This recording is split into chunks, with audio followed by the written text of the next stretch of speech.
My name is Estefania Alves. I am 32 years old and I'm a school social worker and clinical coordinator at the Dearborn STEM Academy in Dorchester. I make $120,000 a year. $102,000 of that is for my position as a school social worker, and the $18,500 left is for my position as the Build teacher, and Build is an entrepreneurship program that is a part of the school. The Dearborn STEM Academy is a school with 380 students. We have students in grades 6 through 12. We just graduated our first senior class this year. We focus on STEM, science, technology, engineering, and mathematics. And we have students from all over the city. And also, they are immigrants. They are Spanish-speaking, Cape Verdean Creole-speaking, a whole different set of backgrounds, very diverse. I am responsible for all 380 students that walk through the Dearborn doors. However, do I meet with 380 every day or all the time? No. Each year I probably have a set of maybe 65 students that I work with closely. My main role and my priority here is to help students with their mental health. There are a lot of different dynamics in the community, in their lives, in situations that happen that affect their day-to-day living.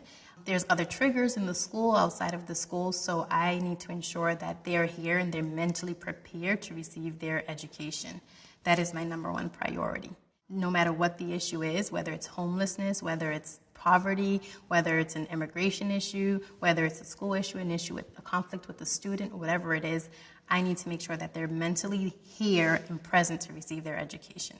A typical project for me would be working with the student support team, which includes the guidance counselors, the school psychologist, the school dean, the school student support coordinator, the nurse, to pinpoint certain issues that a student might be experiencing based on data that we are looking at. For example, we might look at attendance and see that a student is coming to school tardy every day of the week, or that a student has been out 10 times in the last 25 days. That right there is an indicator that something might be happening. We look at students who maybe are not dressed properly, maybe coming in a little disheveled. That's another indicator. Students who are not focusing in class. That would be an indicator of maybe a student who has some type of disability or some type of issue that is not allowing them to focus in class at the moment. We have to figure out how do we best address each student's situation, and each situation requires a different strategy. To do this job properly, you definitely need some cultural competency, because I support students who come from all different backgrounds and nationalities. So you want to make sure that you understand them and their background a little bit in order to best serve them. Additionally, you need to show empathy, compassion, be open-minded, be non-judgmental. Sometimes I find that the best way to build a relationship with these students is to get on their level. I think I benefit from that a little bit because I have younger siblings, so I like to say I'm hip sometimes. That definitely helps me having younger siblings. So being able to understand like the world that they live in now, the era that they're living in, and supporting them based on the struggles and the way the world revolves around them at this time. It's not, I like to say like I'm still young at heart, but the way that I grew up is totally different from the way that they grew up. Sure, we grew up in the same community, but I didn't grow up with social media. It's just creating a host of different problems that come into the school, and that's their reality. So I need to understand their reality. So I make $120,000 annually, and I think that's a result of the amount of years I have put in the district. I'm going into my 8th year, and also because I have 2 master's degrees. In Boston Public Schools, it works, you get compensated based on the amount of years you have in the district and the amount of education credits. So that's why I'm at $120,000. But realistically, I'm at $102,000 in Boston Public Schools because the other $18,500 comes from my Build pay. So I get paid $18,500 for this program, and I probably invest about 15 hours a week or more. The 15 hours is split between my teaching, my preparing to teach, staying after school with the students, and in meetings with Build staff. Sometimes it's more than 15 hours during competition season. I'm after school on extra days manufacturing with the students, making sure they're prepared for their presentation, taking them shopping. So anywhere from 15 to about 25 hours a week. Definitely not worth the money, but the outcome is well worth it.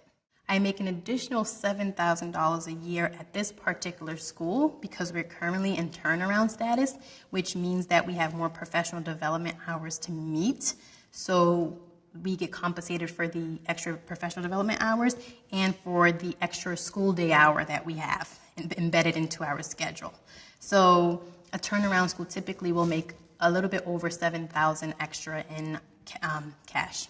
The most difficult part of my job is being in the middle of situations where I have no control of. So they often involve issues of things that have already happened. For example, sexual abuse, physical abuse, or issues where Department of Children and Families are involved and the family's broken up as a result of something that already happened. Or even when a child is homeless and I can't immediately stabilize them. It's a process. So I think those are the issues that affect me the most. Sometimes I go home, I think about it. I know that I can't save every single child, but just that extra level of concern sits over my head often. And I try to do the best that I can in the most time-effective way, but it's not always the best outcome. But I think I most enjoy seeing progress in the students that I work with. Oftentimes they don't believe in themselves or other people already have judgmental attitudes towards them. So being able to see growth, no matter how small, is really important because acknowledging to the student that you've seen their growth goes a long way. They need that to push them. And you'll see the students continue to make incremental changes. And over time, by the end of the year, it's like, wow, you know, you're not where most people would want you to be, but you've come a long way. And I think once they get to a certain point, they have some of the skills to keep going and get even further. So I think that's what's important. And it takes time. Not everyone will notice it all the time. But because I work with the students often, I notice it. And I'm often the first to point it out to them. And I make sure that I speak to their teachers and say like, hey, you know, Miss So-and-so actually saw that you've been making progress also. So if the teachers don't say it to them, I make sure that I say it for the teachers.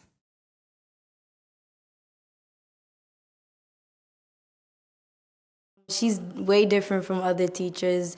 Some teachers you can't even have a conversation with because they're so serious. But Miss Alves, she knows when to be serious and when to be outgoing with students. She's my second mom. She represents my mom here. She was my teacher when I was a freshman. Then she became my counselor. And she's still by my side. Looking at her and the way she is, her character, and how she faced situation made you feel like you want to be like her.